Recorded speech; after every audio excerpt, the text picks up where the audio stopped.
Hola, ¿cómo están? Un jueves más de Sin Pedigrí. Saludamos y agradecemos a todos quienes se están conectando el día de hoy a través de la página de la Radio Hoy, www.radiohoy.cl. Si quieren volver a revivir nuestros programas, nos pueden buscar también en el canal de YouTube de Radio Hoy. Saludamos como todos los jueves a nuestro control Miguel, bienvenido. Hola, hola. Hola. Y a mi partner radial, Carolina Bendaño. ¿Cómo estás, Caro? Muy bien, ha transcurrido una nueva semana,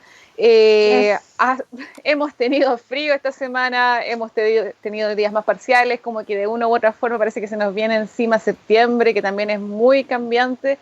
Esperemos que llegue pronto la primavera y que ojalá nos pille sanos y nos pille también obviamente con algún permisito por último para disfrutar cuando cambie el clima de una forma segura. Saludos también a Miguel, sí. Cuénteme, que hoy día tenemos un programa en donde... ¿Se acordaron de mí? Pero por supuesto. Siempre lo hacemos, querido Miguel. Claro, como todos los jueves, tenemos nuestra opinión del ciudadano común. ¿Tú querías decirnos algo respecto a eso?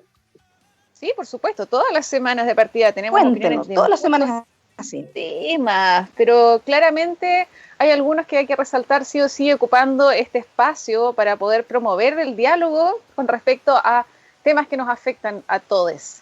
Desde la opinión del ciudadano común y silvestre vamos a pensar en que hace unos días atrás se celebró comercialmente el Día del Niño.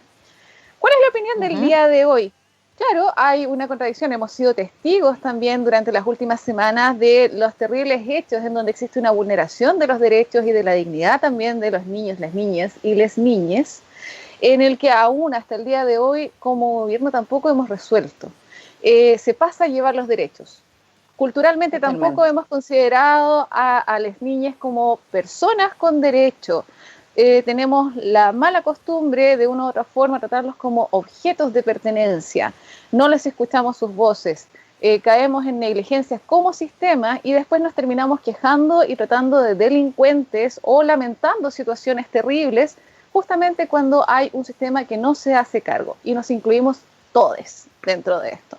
Por ende, la celebración del Día del Niño no debería ser solamente un día, sino que deberían ser todos los días, absolutamente todos, y en los cuales tengamos presentes los derechos, la dignidad, el cuidado, el respeto y también poder escuchar la opinión de las niñas. Eso sería, no nos vayamos solamente por el regalo y por el lado comercial, tomémosles el sentido realmente de lo que estamos haciendo y lo que no estamos haciendo, que es mucho más de lo que estamos haciendo definitivamente. El Día del Niño, insisto, debería ser el Día del Niño todos los días, incluyendo con respecto a todas las políticas públicas que tienen que ver también con concientizar con el desarrollo de la identidad, del cuidado, del derecho a la educación, a la salud y obviamente todos los derechos que se contemplan y conocidos de manera mundial. Es una lucha que de partida ha tenido poca fuerza y que desde hace muy poco se ha implementado entre las políticas públicas y aún así existe Tsunami, que es un tema que habíamos más o menos conversado también la semana pasada a raíz de los hechos de Ámbar, por ejemplo. Y no solamente eso, han resurgido muchos más y hemos estado en nuestra historia llenos de, obviamente, de situaciones negligentes con respecto a estas personas. No los minimicemos, no los tratemos de menores. Decirles menores es minimizar justamente la importancia de estas personas, de todas las personas. Así que eso sería por esta vez, de generar obviamente conversas, colocarlos sobre la mesa y por favor conciencia y reflexión al respecto. Súper, Caro, totalmente de acuerdo. La infancia es algo tremendamente importante. Súper de acuerdo contigo. Dicho esto, damos paso a nuestros invitados, Caro. Sí, por supuesto. Tenemos un programa cargado de creatividad y también, obviamente, de generar también conciencia con respecto a los recursos y a los medios y cómo, obviamente, nos afectamos como sistema. Le damos la bienvenida hoy a invitados que de partida tuvimos también en un programa anterior que nos hablaron sobre una campaña para proteger espacios de, obviamente, que estaban siendo mal utilizados, que estaban atentando con respecto a la ecología. Les damos obviamente la bienvenida a Ingrid Koch y también a Rodrigo Ferrada. ¿Cómo están? Hola, ¿qué tal? Bienvenidos, Ingrid, Rodrigo. Gracias. El día de hoy, en el cual obviamente nos convocamos en este programa, es justamente para explicar un proyecto personal que habíamos más o menos mencionado la vez anterior, que es un proyecto que ustedes han ido desarrollando, que se llama Passive House. La verdad es que primero, para empezar, nos gustaría saber qué significa ese concepto. ¿Tú o yo? Tú. Ok. A ver, Passive House es un estándar de construcción que se preocupa de la alta eficiencia energética de las viviendas y nace en Alemania hace unos 30 años atrás y hoy está considerado como el estado del arte en términos de concepto de eficiencia energética para viviendas. Eso es Passive House. Entonces, la forma de construir viviendas con un mínimo de consumo energético en su operación, ya sea para calefacción, refrigeración e iluminación. Eso es como en líneas generales lo que es una casa passive, o en traducción sería las casas pasivas. Uh-huh. Estos Passive House son una norma, ¿cierto? ¿Hay alguna forma en que, por ejemplo, esté certificado en nuestro país o que se implemente quizás un registro de este tipo de construcciones? Sí, tú puedes construir tu casa usando el estándar Passive House, que en el fondo es un paquete, un software. Por lo tanto, tú ingresas el plano de tu casa y modelas energéticamente tu casa y por lo tanto tienes una predicción de cuál va a ser el comportamiento térmico de la vivienda en condiciones de verano y en condiciones de invierno en la localidad donde vas a instalar la casa. O sea, para eso necesitas ingresar una base de datos climática. Entonces, si vas a construir en Puerto Montt, pones una base de datos climática de Puerto Montt. Si estamos en Santiago, ponemos la de Santiago. Luego de eso, si tú cumples con los estándares que ellos fijan como metas energéticas, que son muy exigentes, tú puedes acceder a tener una certificación de ellos y tener una etiquetita que pegas en la casa y dice, esta casa es Passive House. En nuestro caso particular, nosotros hicimos todo el procedimiento, sin embargo, para cumplir el 100% de las exigencias, nosotros quedamos así de cortito. Y aún así, el procedimiento de certificación, es decir, que ellos verifican que efectivamente se cumplieron estos estándares, tiene un costo que la verdad es elevado. O sea, no es llegar y decir, saquemos la etiqueta. Sin embargo, como la casa nos quedó bastante bien, el proyecto, y quedamos muy cerca de casi el 99% de los requisitos de cumplimiento, también está la otra opción que hoy en Chile te permite calificar energéticamente tu vivienda. Es decir, sacarle una etiqueta muy parecida a la etiqueta que está en los refrigeradores. Entonces, las casas se pueden clasificar en A+, A, B, C, D, E, F, G. Y claramente, nuestra casa en estos momentos está cumpliendo con la certificación chilena y nos permite tener una casa con etiqueta A+, que son muy pocas las casas que han logrado esa certificación. Entonces, para nosotros, estando en Chile, Passive House fue el modelo a utilizar. Nos hubiese encantado poder certificarnos Passive House. Sin embargo, tiene un costo que no estamos dispuestos a pagar, no lo podemos pagar hoy. Pero por otro lado, sí podemos acceder a la calificación energética de vivienda, que es algo completamente válido en Chile. Y la mejor noticia es que a partir de, ya es oficial, pero en el fondo, todas las casas que se construyan a partir del próximo año en Chile, obligatoriamente deben tener etiqueta energética. Y eso para nosotros es una muy buena noticia. Claramente. Ahora, me gustaría mucho saber la experiencia de ustedes, de dónde obviamente se origina, porque ustedes son una pareja que de repente se propuso por los gustos de ustedes, tenían alguna motivación en especial. ¿Cómo comenzó todo este proyecto para llevarlo a cabo?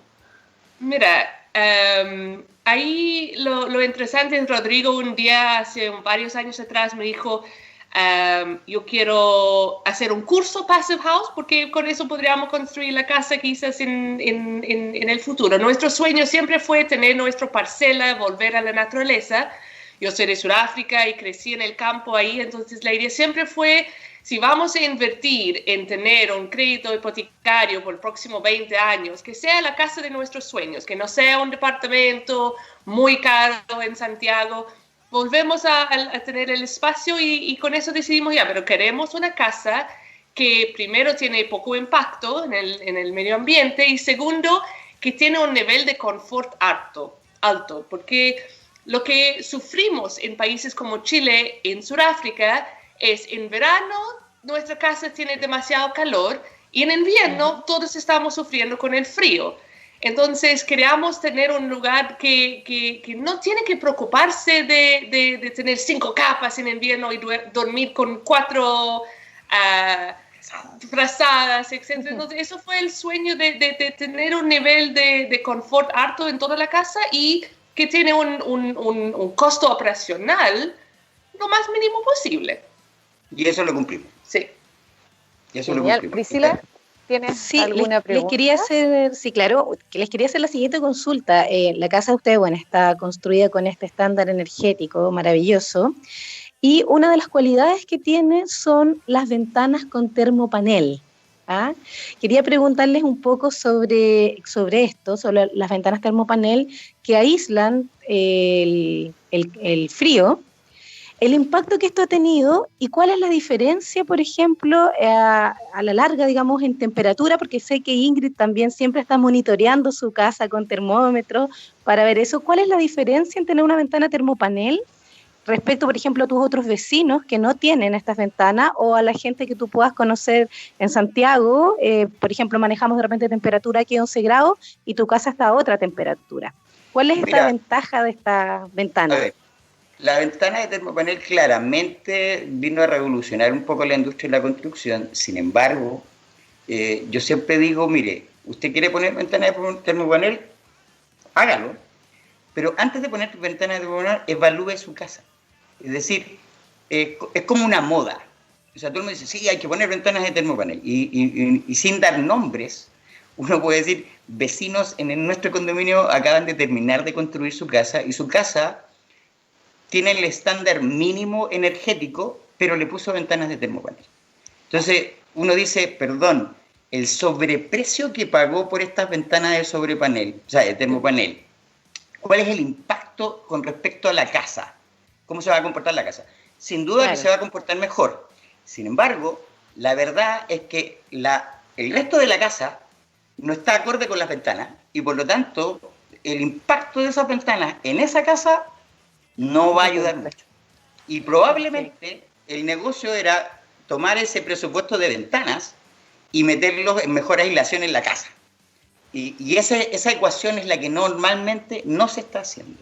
¿Okay? Entonces, sí, una ventana de termopanel tiene un impacto brutal en la eficiencia energética, pero también hay que tener cuidado porque no es solamente la ventana de termopanel, tú puedes distinguir hasta 4 categorías de ventanas de termopanel y cada una tiene mejores prestaciones que otra y claramente hay precios distintos y por lo tanto uno tiene que ser capaz de evaluar antes de tomar la decisión y decir, ok, esta ventana, que calidad 1, tiene este impacto.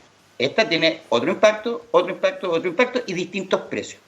Y lo mejor de modelar, de hacer toda la preparación previa, es que tú vas a tener una predicción muy cercana a la realidad del comportamiento de la casa y de cuánto vas a gastar en calefacción. Y por lo tanto, con esa información, tú tomas una decisión. Es decir, ok, ¿vale la pena gastar 1 millón de pesos más, 2 millones de pesos más, 3 millones de pesos más? Eso es la parte vital de todo esto. Es ver el 360, porque uno tiene que entender que es la hermeticidad, es la aislación, es la calidad de la construcción, es las ventanas. Tú tienes que tener el análisis completo para realmente saber cómo mi casa va a funcionar cuando vivimos. No podemos solo pensar en uno u otro de las características. A raíz de eso tengo una consulta. Bueno, Chile es un país largo y angosto que goza de diferentes tipos de climas, diferentes tipos de ambientes ecológicos, con diferentes tipos de recursos. Me gustaría saber como la opinión de ustedes con respecto a... Porque uno de los como beneficios que trae justamente Passive House también es reducir con respecto a los recursos, al uso de recursos. Dentro de una vivienda que obviamente, aparte de ser sustentable, disminuye la huella de carbono, también los recursos, incluso se minimiza el costo en calefacción, por ejemplo.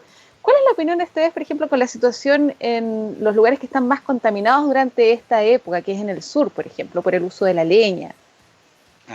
O el alto costo de la calefacción también. Mira, ahí claramente es la pregunta del millón, porque en el fondo nosotros hoy tenemos la evidencia de que el sobreprecio que pagamos fue un 13% de lo que era la casa normal. O sea, nosotros le agregamos un 13% más al presupuesto y podemos decirlo, fueron 8 millones extra, pero eso se traduce hoy que en julio gastamos 10.000 pesos en energía eléctrica para calefacción y nuestra casa siempre estuvo por sobre los 20 grados. Hoy hay sol, hay 16 grados afuera, nuestra casa, el living está a 25 y la habitación debe estar a 24 y no hay calefacción.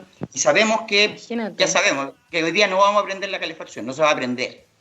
De hecho, llevamos todo agosto y no hemos prendido la calefacción. Los últimos 5 días que hubo temperaturas bajo cero, nosotros amanecíamos con 20 grados en el living. Por lo tanto, y sin prender calefacción. Dicho eso, sabemos, esa es la evidencia. Ok, cuando uno va y ve la situación de las ciudades más contaminadas del mundo, que tenemos en el sur de Chile, y la discusión es que la leña húmeda, por lo tanto la gente está quemando leña húmeda y ese es el problema, hay que cambiar a leña seca. No es leña seca, hagámoslo con pellet. No, mire, vamos a bajarle un 20% de la cuenta de energía eléctrica para que se cambie a energía eléctrica. Y la verdad que esa discusión es muy válida. Si nos pusiéramos a discutir qué calmante del dolor es mejor, la aspirina, el Dominal, el Quitadol o cualquiera de los anteriores, o una sopita de ajo. Pero no estás abordando el tema estructural de fondo. Es decir, las viviendas en Chile tienen un nivel de construcción y aislación térmica tan baja que la gente gasta cantidades enormes de energía por tratar de llegar a la temperatura de confort y no lo logra. No lo logra. Por lo tanto, si quieres seguir discutiendo sobre leña y cambiar la matriz energética, no resuelves el problema de fondo. Lamentablemente, y por eso yo celebraba lo de la etiqueta energética, porque en el fondo ahora es transparente, lamentablemente para las viviendas nuevas. Sin embargo, por ejemplo, siempre ha sido obligatorio para las viviendas sociales, desde el año 2012, y las viviendas sociales se les exige el mínimo, que es cumplir con la norma, y eso te da una letra E. Pero tú puedes comprar una casa en las familias de clase media que aspiran a viviendas mejores, claramente no viviendas sociales, no tienen idea cuál es el comportamiento de su casa. Y les puedo asegurar que son E. Y esto va a ser un cambio en el paradigma del mercado inmobiliario y lamentablemente se demoró mucho la etiqueta energética por eso, porque hay una presión en contra. Pero ese es el primer paso. Por lo tanto, saber cómo se va a comportar tu casa es la evidencia que te da la etiqueta. Es decir, esta casa va a ahorrar tanto.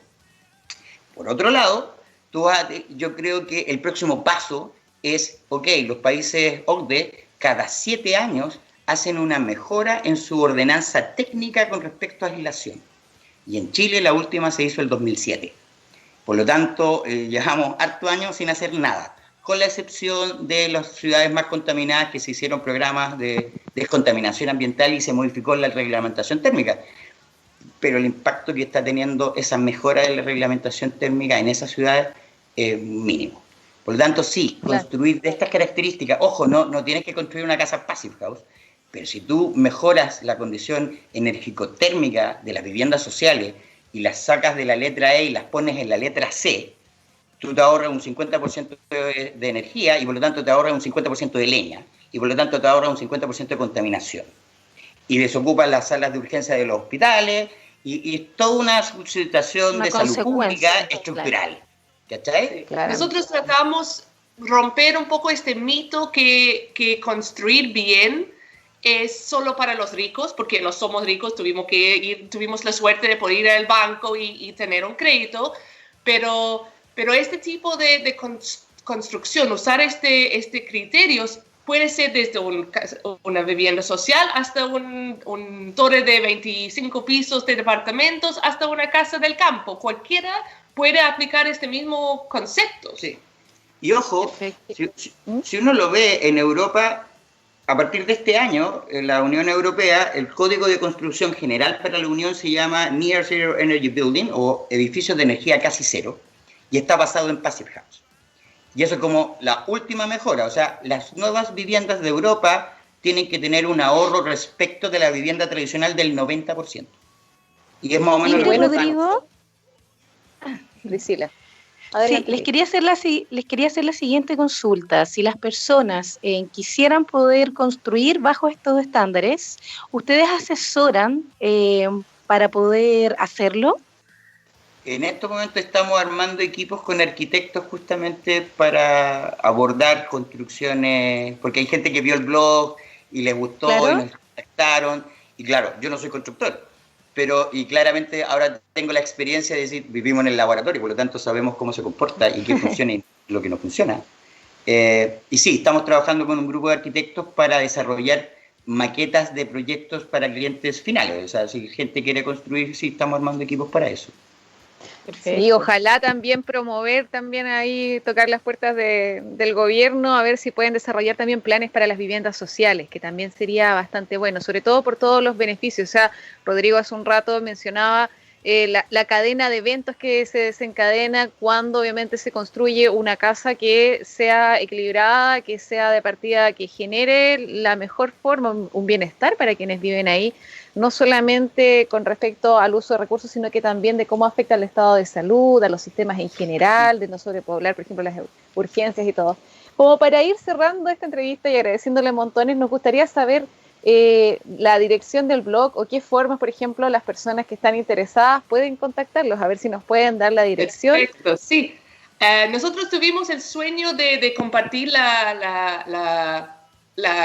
nuestra historia, nuestro camino a la casa. Entonces, cuando empezamos la construcción el año pasado, hicimos un blog que está disponible en inglés y español, que obviamente tengo toda mi familia fuera de Chile, y la dirección es homeenergychile.com. Sí, homeenergychile.com. Y ahí tiene toda la historia, cada paso en la construcción, y también puedes hacer comentarios y contactarnos a conversar. Nosotros siempre felices de compartir la experiencia, porque realmente este invierno, que ha sido muy frío acá en el campo, ha sido un lujo. Yo no puedo volver nunca más atrás a vivir en un lugar donde sufro de frío o calor. Eso tiene que ser el sueño para todos en el futuro, que todos podemos vivir en este tipo de casas. Y un dato más, cuando uno piensa en esto, y muchos amigos me dijeron, estás exagerando, estáis loco, le estáis poniendo mucho, y todo ese tipo de cosas, la verdad es que no nos arrepentimos en absolutamente ninguna de estas decisiones. Y yo lo que les decía siempre a mis amigos, les decía, mira, cuando éramos chicos, jugábamos a la pelota en la calle, aparecía la mamá a la media hora y ya estábamos nosotros en polera, y la mamá nos decía, abrígate. Y obvio, porque hacía frío, porque uno estaba transpirando, así que uno no tenía frío. Pero uno sale de la casa y se abre, bueno, cuando salíamos, ya no salimos mucho, cuando uno sale, se abriga. Bueno, las casas hay que abrigarlas igual. Uno no sale con un guatero para calefaccionarse. No, uno se abriga. El mismo concepto hay que aplicar en una casa. O sea, y tú te puedes abrigarla muy bien. Y el abrigo es para toda la vida. Ojo, porque puedes tener o no tener un sistema de calefacción. Y eso es otra decisión técnica. Pero si tú construyes con este estándar, tú podrías incluso sacrificar no tener calefacción. O incluso arriesgarte a decir, ¿sabes qué? No la voy a prender y voy a amanecer con 17 grados. Y cuando nosotros amanecemos con 17 grados, nosotros imaginamos, mis vecinos deben amanecer en 11. ¿Cachai? Y eso es solamente abrígate. Diferencia tremenda, sí. Sí. Priscila.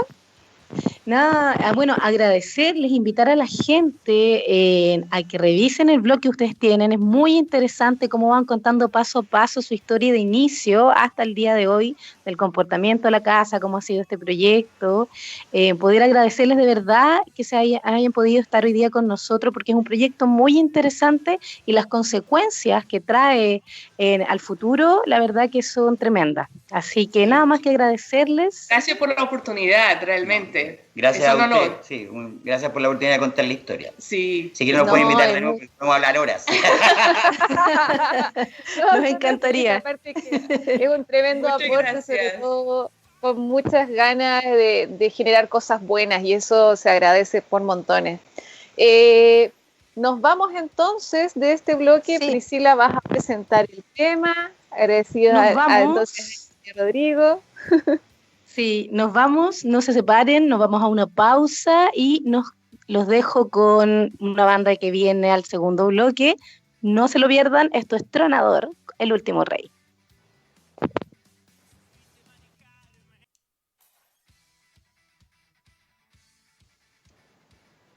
Ya estamos a la vuelta del segundo bloque y estábamos escuchando a la tremenda banda nacional Tronador.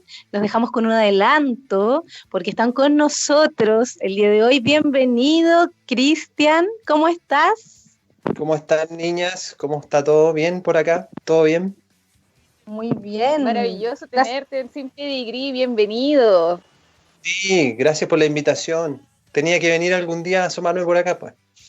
Claro, ya habíamos tenido una invitación de parte de ustedes. Tenías que venir a casa, por favor. El famoso crossover. Claro que sí. Bueno, decirles a todos que Chris es el guitarrista de Tronador y ayer, el día miércoles, lanzaron Infinito. Sí, fue como una especie de lanzamiento preparativo, advertencia, como se quiera, pero fue como una conversación ahí con la Pri, que estuvo encargada como la anfitriona de dar el puntapié inicial a todo lo que va a ser la nueva etapa de Tronador, pues, en cuanto a la música, imagen, integrantes y todo lo que conlleva este cambio en realidad de la banda. Dije, que Pri, obviamente. Ahí está. ¿Sí? No, Priscila, justo te voy a dar el pase. El pase. Cristian, bueno, te quería preguntar porque ustedes comienzan Tronador con otras personas primero, un proyecto inicial. Luego de este proyecto inicial graban un disco y quiero que me cuentes sobre eso, por favor, porque la grabación de este disco les pasó algo muy, muy, muy malo, que también los bloquea ahí artísticamente un rato. ¿Qué les ocurrió con ese disco particularmente a ustedes? A ver, de manera gráfica y contextual, para más o menos hacer una línea de tiempo, nosotros veníamos con una formación estable, ya habíamos grabado unos temas y un live en estudio, y ahí se nos fue la mitad de la banda. Entonces llegó el año 2019 y yo me quedé con el vocalista, con Fidel Roa, le mando un saludo, y dijimos, ¿qué hacemos? ¿Qué hacemos? Y armamos un disco efectivamente conceptual, que es prácticamente una obra de acontecimientos que ocurrieron por el año 1914 con expediciones polares. Entonces nos fuimos al estudio de un amigo, entre comillas, Nave Madre Estudios, voy a dar nombres, no me interesa, y empezamos a grabar empezamos el proceso entre marzo y abril del año pasado a grabar este material, y empezamos a tener problemas con la entrega, los plazos de este último. Y ahí se nos entrampó todo a niveles de que ya no pudimos ni siquiera tratamos de incluso poner lucas, o sea, pusimos lucas, dijimos ya, ¿cuánto vale rescatar el material? Pásanos las pistas y nosotros lo mezclamos y masterizamos en otro lado, le dijimos a Rodrigo Pardo, que es el encargado del estudio, y hubieron millones de problemas, trabas, así que decidimos dejarlo ir porque ya era como tener ese material como un respirador artificial y no hubo forma de poder rescatarlo. Así que perdimos todo el año en ese sentido 2019 con ese material. Por eso denominamos ese capítulo de Tronador como la gran estafa, porque en el fondo nosotros grabamos, pagamos y al final no tuvimos nuestro material a cambio. Mala cosa, oye, y suele, claro. O sea, esperemos que no sea recurrente, pero ya obviamente es válido que se haga la denuncia frente a este tipo de cosas. Pero aún así, a pesar de que marcó una etapa bastante fea dentro de los desarrollos de proyectos del grupo, también marcó un cambio, ¿no? Incluso también con esto del contexto que estamos viviendo y todo, para generar justamente el material que lanzaron ayer. A ver si nos puedes contar un poco al respecto. Sí, efectivamente, llegó el principio de año y era como, no sé, yo siempre estoy con la inquietud y a la vez necesidad de ir plasmando música y grabando música. Y claro, siempre había estado en mi cabeza en algún lado hacer música quizás un poquito más alternativa, con algunos tintes de pop, porque yo escucho también mucha música, o sea, si bien escucho rock, también mi fuerte influencia musical y lo que escucho y consumo diariamente también es mucho pop rock y ese tipo de cosas. Entonces, coincidió que con Alexis Gaete, también le mando un saludo, que trabajamos en asuntos de programas de radio y eso, él también viene de una vertiente del hip hop, haciendo bases, entonces por ahí como que yo la música que empecé a componer, dije, ¿y si probamos con hacer bases y nos ahorramos el hecho de empezar a reclutar gente? Porque no podíamos reclutar gente como banda, no podíamos reclutar a un baterista, porque no podemos ensayar, porque por esto de las cuarentenas, tampoco con un bajista. Entonces empezó como a cuajarse algo un poco híbrido que al final terminó dándole forma a lo que es Tronador Infinito, que es como que suavizamos absolutamente el sonido en cuanto a las guitarras, ya no hay riff, sino hay guitarras mucho más atmosféricas.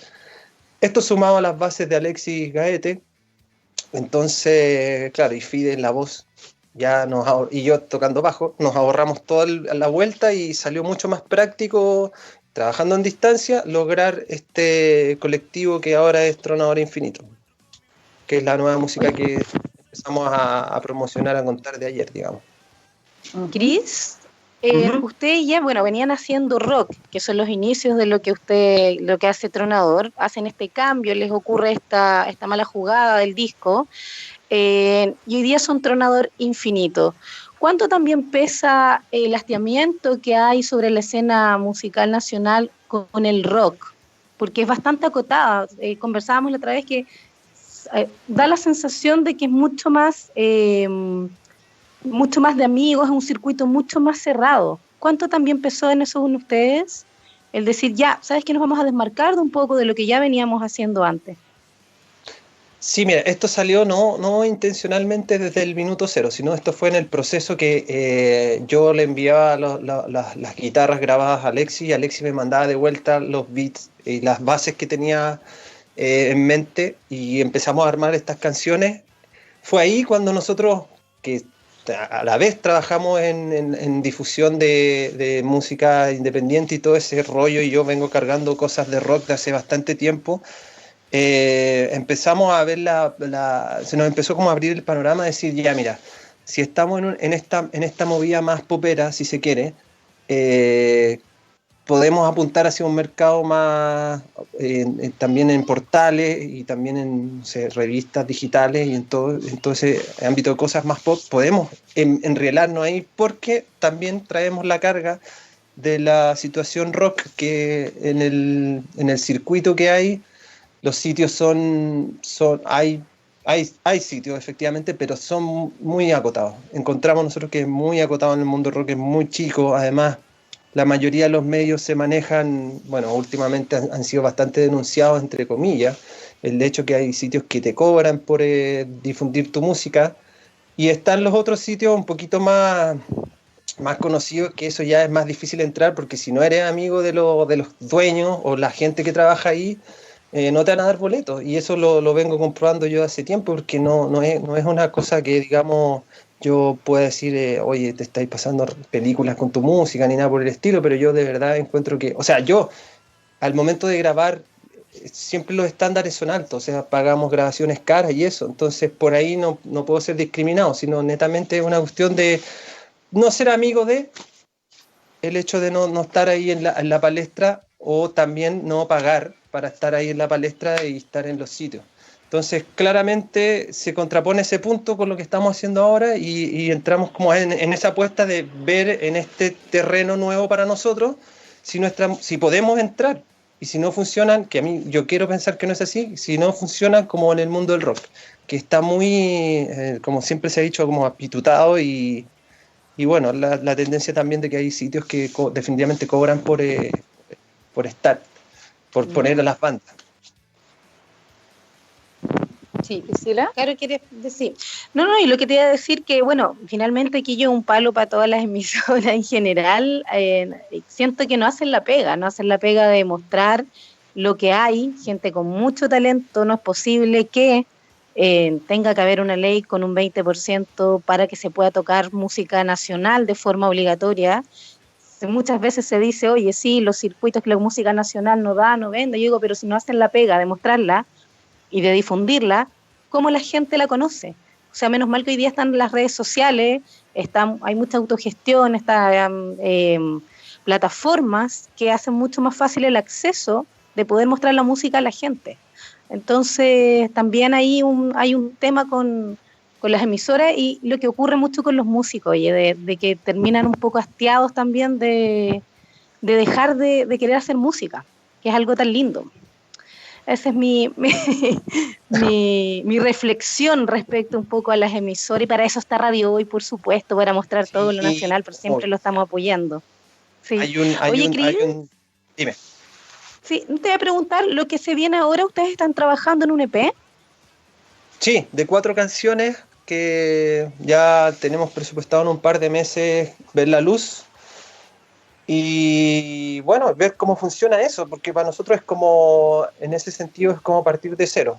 Ver cómo funcionamos con la recepción en los medios ya no convencionales de rock y ir testeando el día a día con eso, porque, no sé, es como, si ya en la propuesta es difícil decir vamos a salir a tocar en vivo, más con la pandemia y en este tipo de circunstancias es más difícil aún decir que vamos a poder tocar en vivo. Entonces nos vamos a tener que mover de esta manera virtual durante estos meses y ese es el plan. Obviamente cada tema va a tener su videoclip y ahí viene otro trabajo también por parte de nosotros. Pero en el mediano plazo con Tronador es básicamente eso, es darle el potencial promoción y difusión a lo que estamos por mostrar, lo que empezamos a mostrar ayer, de hecho.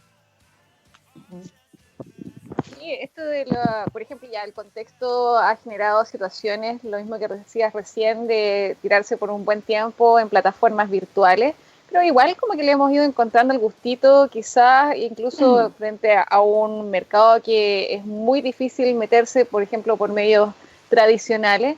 ¿Les ha jugado o piensas que les pueda jugar a favor, por ejemplo, moverse más libre por las redes sociales, como lo han estado haciendo hasta ahora? Quizás sacarle mayor potencial a eso. Sí, definitivamente, porque uno ya después de un tiempo igual como que se aburre de estar golpeando las puertas así como, oye, ¿sabes qué? Tengo mi material, hola, no responden, o te pescan como al mes siguiente o qué sé yo. Entonces, claramente es como la motivación de generar en este sentido el material y moverlo en cuanto a las redes sociales y a estas plataformas. Que no son las convencionales, digamos. Claro, además que se han creado también muchos eventos, por ejemplo, virtuales, como festivales, de cierta forma, con mejores llegadas, claramente, porque como estamos confinados, obviamente es el medio que más atendemos, entonces puede también significar una mayor llegada, un mayor alcance, o expandirse más rápido quizás a personas que quizás por medios convencionales no habrían tenido la oportunidad de conocerlos también. Sí, por supuesto que sí. Sí, por supuesto. Y si sale la oportunidad también de hacer eso, obviamente lo vamos a más que considerar, porque como dices tú, hay más gente conectada producto de esto y yo entiendo que hay más gente ávida de escuchar, o sea, con más ganas de ver diferentes cosas, qué está pasando aquí, qué están tocando allá, etcétera.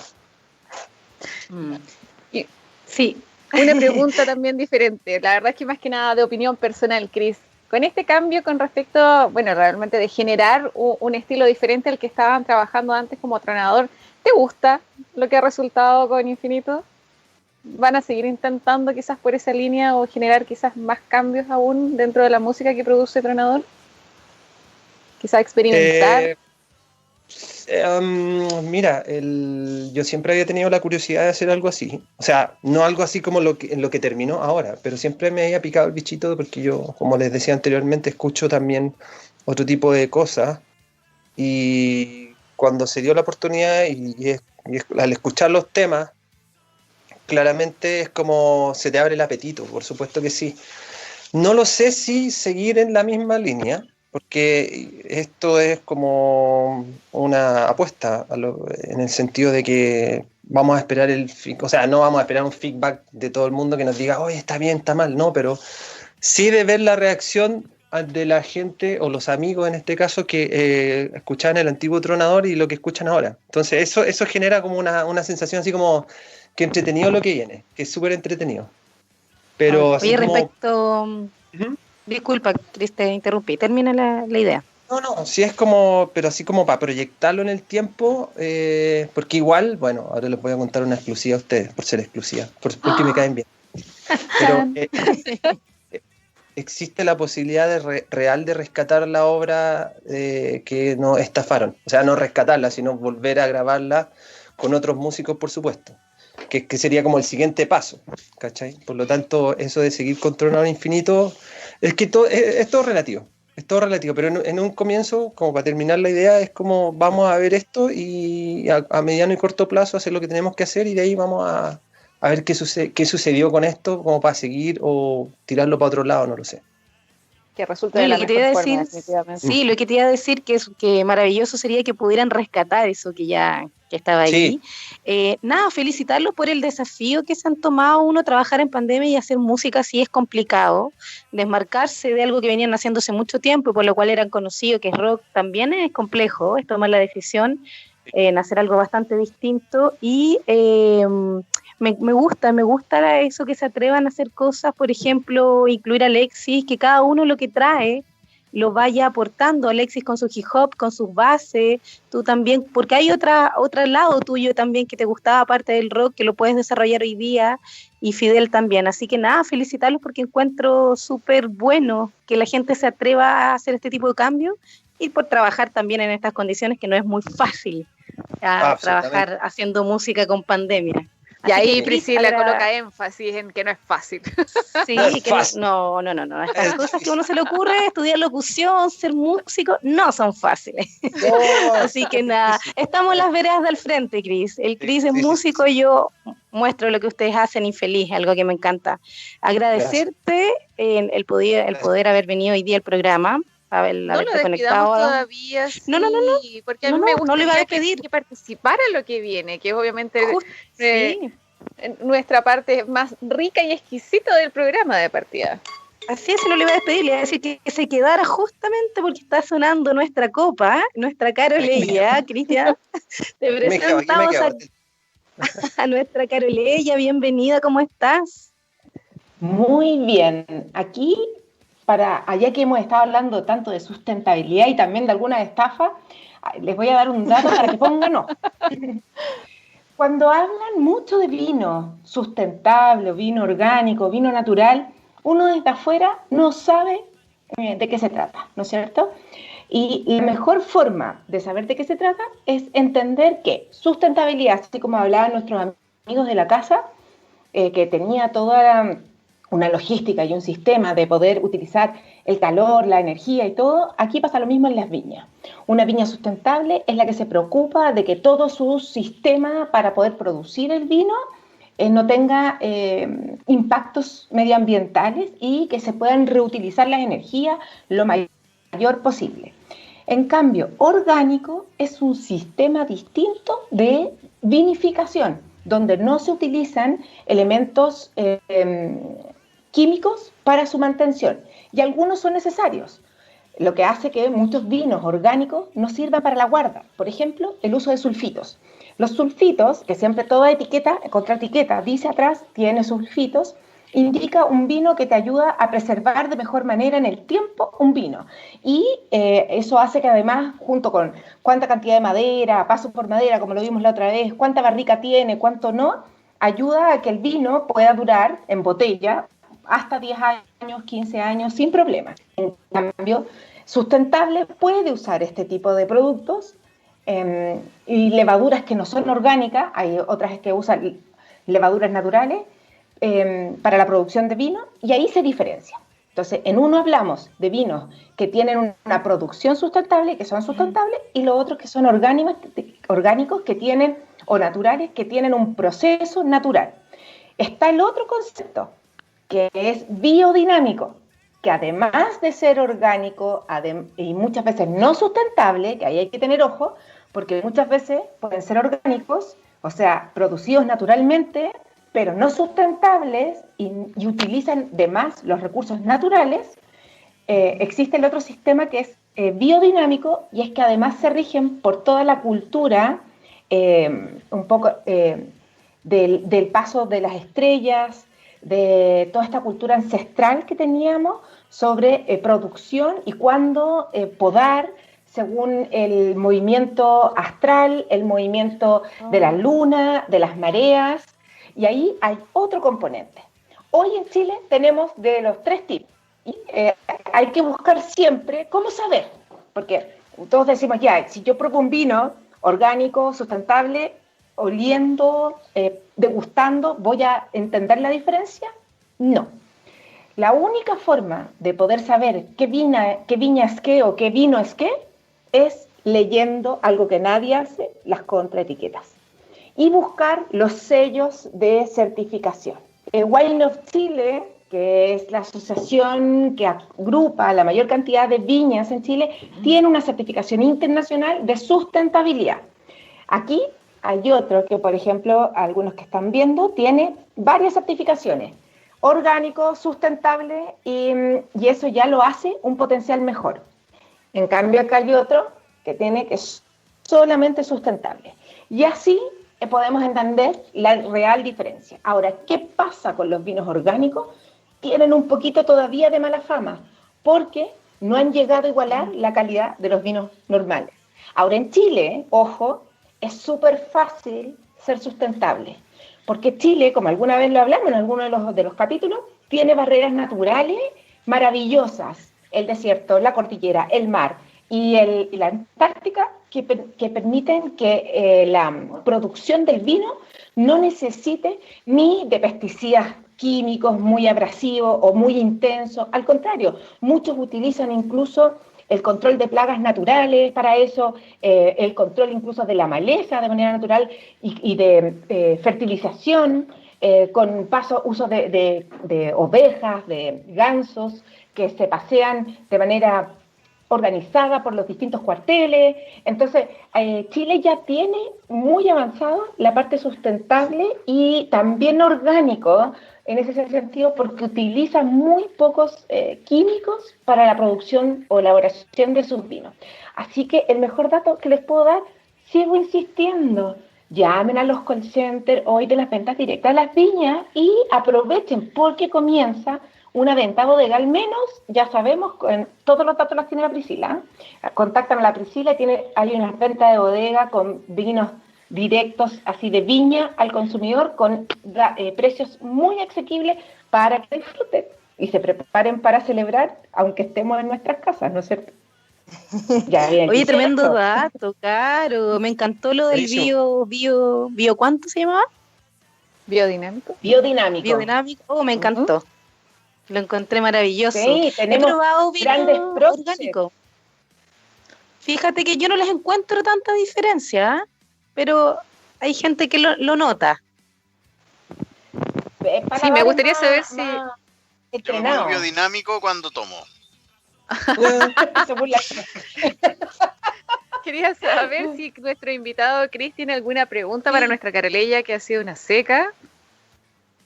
Yo creo que no, qué difícil hacer una pregunta porque tanta información. Es que yo soy yo creo que del grupo mayoritario de que no compra vino sin ver, o sea, compra vino así porque compra vino nomás.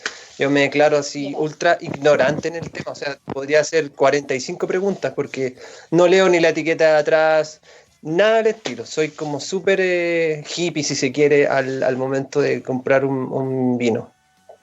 Sí, por eso es importante también, obviamente, que integramos a... ¿Cómo lo recuerdo después? ¿Cómo yo creo que para repetir el vino? ¿Sí? Yo creo que por un asunto de sabor. Sí, yo creo por un asunto de sabor. Porque hay vinos que son como, no sé, para mí, por ejemplo, yo creo que eso ya te hace un especialista. El gozar el vino ya es lo primero. Y con eso tienes ganada el 90% de lo que es el mundo del vino. Lo demás son tecnicismos varios y tips que uno se va aprendiendo porque quiere avanzar un poquito más. Pero lo demás, lo primero es que te guste. Claro, exactamente. Pucha, se nos acaba el tiempo, Priscila. Les agradecemos mucho a Cristian y a Carolella. Carolella, maravilloso tu dato, realmente súper relacionado con los temas que habíamos estado hablando durante el día. Priscila, para despedir, ¿algunas palabras? Sí, no, es algo que me encanta en la sección de la Carolilla porque también nos educa en este aspecto, que hay muchas cosas que no sabemos, muchas cosas interesantes, así que agradecerte esta intervención que nos hace siempre los días jueves, maravillosa, agradecerte como siempre, Carolilla, agradecerte, Cris, que te hayas podido estar hoy día con nosotros, mostrándonos lo nuevo de Tronador, a toda la gente que está conectada también agradecer que se hayan podido conectar hoy día a través de la página de la radio hoy. Carola, también, palabras al cierre.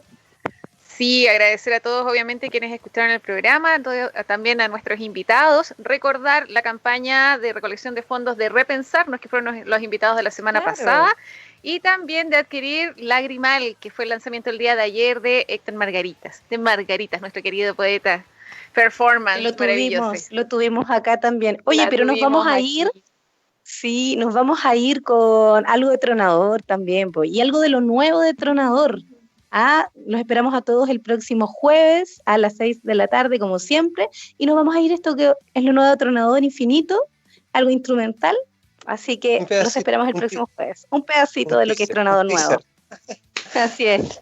Un abrazo, nos vemos el próximo jueves. Chao, gracias, chiquillas. Chao, chao. Chao, chicos.